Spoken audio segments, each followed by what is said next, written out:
Anyways, guys, thank you so much for watching. I'll see you later. Take care and keep making some great stuff. Having the internet at your fingertips means that you can literally learn basically anything from the click of a button.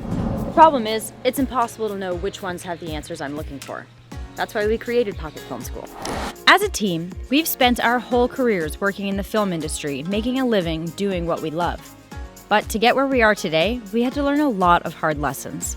To help you learn the lessons in an easier way, we decided to take the information available at traditional film schools, online tutorials, and our personal experience and curate a pocket-sized online film program. Pocket Film School was designed to be taken with you no matter where you are in the world. On a shoot in India and forget how to change a lens? Don't worry, we've got you covered. And because we're growing a global community of filmmakers, no matter what your question is and where you are, someone in our community will be there to help. I went to film school and I loved it, but once I actually got to set, I realized I still had a lot of questions and a lot of learning to do. After playing many roles on hundreds of sets, high and low budget, I can tell you that I've seen it done right and wrong, and Pocket Film School takes all the right things and puts them into one place. We invite you to try out Pocket Film School. This is sort of like Inception filmmaking, right? It's like through a screen, through a screen, through a screen, through a screen. So many screens. I need to wear a hat because my hair looks crazy. That's right, Pocket Film School is now finally released and out there to the whole wide world. For those of you who are interested in learning a little bit more about El Filmmakos, I don't know if that's actually a thing. If you guys are interested in learning a little bit more about this course or filmmaking or any of that sort of stuff, I recommend taking a look at our website, pocketfilmschool.io. Link to it in the description below.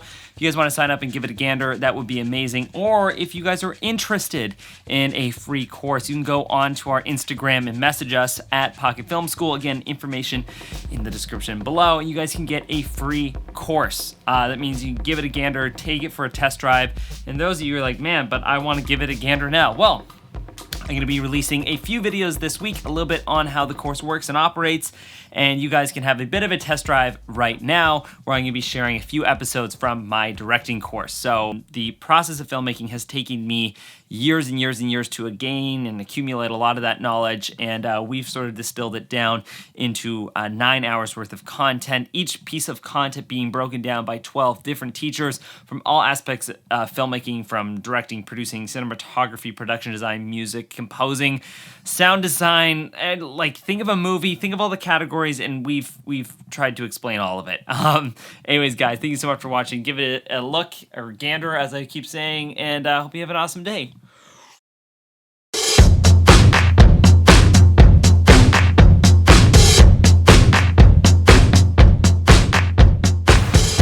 Okay, the first thing that I want to talk about is, what is the director? Who is the director? What do they do? And I remember when I started making movies, the biggest thing that I had no idea of, and I still am pretty curious about, what is the actual role of the director? This is a big question that I think a lot of beginner filmmakers ask, because does the director figure out the camera shot? Does the director write the script? Does the director do the set design?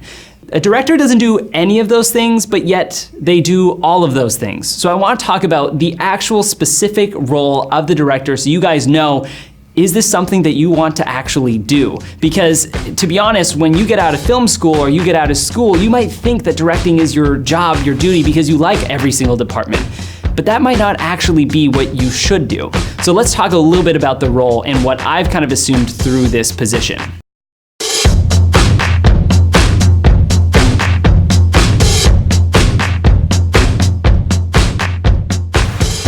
As a director, you're kind of a master collaborator. So basically, you have your hand in every single department when a movie is being made. Now, the biggest thing that I think the director does is they bring about 50% to the table. If you're, for instance, bringing 100% to the table, you're bringing all creative energy, everything to the film, there's no point of working with other departments and collaborating. If you're like telling the cinematographer how to set up the light and telling the wardrobe person and dressing the actors exactly the way you want, then there's no room for collaboration. So if you can bring at least 50 to 75% to the table and allow the other departments to bring in their energy and their creativity, you're gonna have a much better film. There are directors out there who are controlling and have obviously their vision, but they're always open to collaboration. You'll find yourself working by yourself a lot if you're not open to that creative space. There's a great saying that Christopher Nolan has, which is he's a jack of all trades but a master of none, and that's how he refers to himself. And I think that's actually what a director is. You might be a master at directing, but directing is just being a jack of all trades. You should know a little bit about everything. So you should know a little bit about editing. You should know a little bit about set design and style. You should know about cinematography, but you don't have to be a master at any of them. But you should be passionate about all of them. So if you watch a movie and you're looking at it and you're like, oh my God, I love the way the lighting's done, but I also love the camera movement, but I also love what they're wearing, and you fall in love with every element of a film, then you probably have it ingrained in your DNA that you want to be a director.